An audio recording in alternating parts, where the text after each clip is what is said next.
আসসালামু আলাইকুম ওয়া রাহমাতুল্লাহি ওয়া বারাকাতুহু। আমাদের আজকের এপিসোডে আজ আপনাদের এমন একটি স্বপ্নের কথা জানাবো যে স্বপ্নটি দেখলে ধরে নিতে হবে আপনার মৃত্যু খুব কাছে। মূলত এই স্বপ্নটির মাধ্যমেই আল্লাহ সুবহানাহু ওয়া তাআলা মৃত্যুর আগে মানুষকে শুধরানোর শেষ সুযোগ দেন। জানি মৃত্যুর সংবাদ বহন করা সেই স্বপ্নের কথা জানার জন্য সকলের মন ব্যাকুল হয়ে পড়েছে, তাই আর কথা বাড়াবো না, চলে যাব মূল আলোচনায়। তবে তার আগে আপনি আমাদের চ্যানেলটি আজই প্রথম ভিজিট করে থাকলে এক্ষুনি চ্যানেলটি সাবস্ক্রাইব করে নিন ও পাশে থাকা বেল বাটনটি প্রেস করে নিন। এক ব্যক্তি হযরত ইমাম আলী রাদিয়াল্লাহু তাআলা আনহুর নিকট উপস্থিত হয়ে আদবের সহিত জিজ্ঞেস করলেন, হে হযরত আলী, আমার এক বন্ধু ছিল যে গতকাল ইন্তেকাল করেছে, কিন্তু কিছুদিন যাবত আমার সেই বন্ধু আমার কাছে এমন সব কথাবার্তা বলছিল যাতে করে তার কথাবার্তা শুনে মনে হয়েছিল সে মারা যাবে। তাহলে কি মৃত্যুর আগে মানুষ বুঝতে পারে যে তার মৃত্যু সন্নিকটে?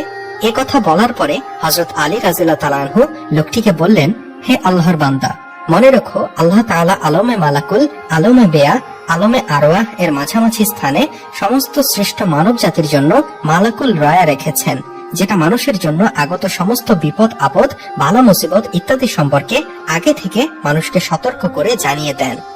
এই ইহকালীন জীবন শেষ হয়ে যাওয়াটা মানুষ মৃত্যু মনে করে।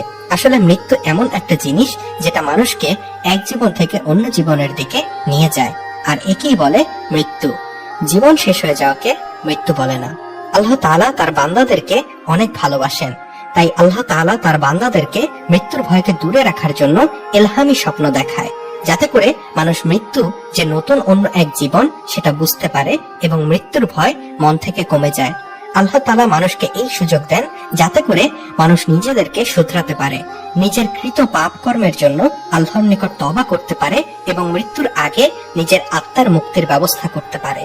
যেমনই ভাবে কোনো মানুষ যখন কোনো এক দেশ থেকে অন্য দেশে সফরে যায় এবং সফরে যাওয়ার জন্য প্রস্তুতি গ্রহণ করে এবং মাল সামান, সাজ সরঞ্জাম সবকিছুর ব্যবস্থা করে, তেমনি আল্লাহ তাআলা মানুষকে সুযোগ করে দেন যাতে করে মানুষ বারজাখের জীবনে যাওয়ার জন্য প্রস্তুতি গ্রহণ করতে পারে। এ কথা বলার পর লোকটি হযরত আলী রাদিয়াল্লাহু তাআলা আনহুকে জিজ্ঞেস করলেন, হে আলী রাদিয়াল্লাহু তাআলা আনহু, সে স্বপ্নে কি কি দেখা যায়? হযরত আলী রাদিয়াল্লাহু তাআলা আনহু বললেন, মানুষ ইন্তেকালের আগে স্বপ্ন দেখে মানুষ সফর করছে, এক দেশ থেকে অন্য দেশে সফরে যাচ্ছে, তার পোশাক পরিচ্ছদ সাদা হয়ে থাকে, আর দুনিয়ার হায়াতের জিন্দেগিতে যারা তার সঙ্গী ছিল, আত্মীয় স্বজন, পিতামাতা যারা ইন্তেকাল করে গেছে, তারা তাকে নিতে আসে এক দেশ থেকে অন্য দেশে। তখন স্বপ্নে আত্মীয় স্বজন তারা বলে, তোমাদের এই দেশের সফর শেষ হয়ে গেছে, তোমাকে অন্য দেশে নিয়ে যাচ্ছি। মানুষ যখন স্বপ্ন দেখে তার মৃত আত্মীয় স্বজনদের মধ্যে কেউ তাকে নিতে এসেছে এবং তারা তার সাথে আছে, তখন মানুষ তার মনের দিক থেকে সাহস বেড়ে যায় এবং মৃত্যুর ভয় কমে যায়। একথা শোনার পর হযরত আলীকে লোকটি বলল, হে হযরত আলী রাদিয়াল্লাহু তাআলা আনহু, যদি কেউ এই ধরনের স্বপ্ন দেখে তাহলে সে কিভাবে বুঝবে এই স্বপ্ন ইলহামি ছিল নাকি শয়তানের পক্ষ থেকে ছিল? তখন হযরত আলী রাদিয়াল্লাহু তাআলা আনহু জবাবে বললেন, যখনই এই ধরনের স্বপ্ন দেখবে, যদি স্বপ্ন দেখার পর মনের মধ্যে ভয় ভীতি কাজ করে তাহলে মনে করবে সেই স্বপ্ন শয়তানের পক্ষ থেকে ছিল, আর যদি স্বপ্ন দেখার পর মনের মধ্যে শান্তি এবং মৃত্যুর জন্য ভয় নয় বরং মহব্বত পয়দা হয় তাহলে মনে করবে সেই স্বপ্ন মৃত্যুর স্বপ্ন। পরিশেষে, হে আল্লাহ তাআলা, আপনি আমাদের ইহজীবনের সকল ভুল ত্রুটি ক্ষমা করে দিন ও আমাদের মৃত্যুকে সহজ করে দিন, আমিন। ভিডিওটির কমেন্ট বক্সে সকলে আমিন লিখে দোয়ায় শরীক থাকুন। আর আমাদের আজকের আলোচনা ভালো লেগে থাকলে ভিডিওটিতে অবশ্যই একটি লাইক দিন ও যত বেশি সম্ভব শেয়ার করুন। আরো এমন জীবন ঘনিষ্ঠ নানান বিষয়ে নিত্য নতুন ভিডিও পেতে আমাদের চ্যানেলটি সাবস্ক্রাইব করে আমাদের সাথেই থাকুন। আজকের মতো এখানেই শেষ করছি।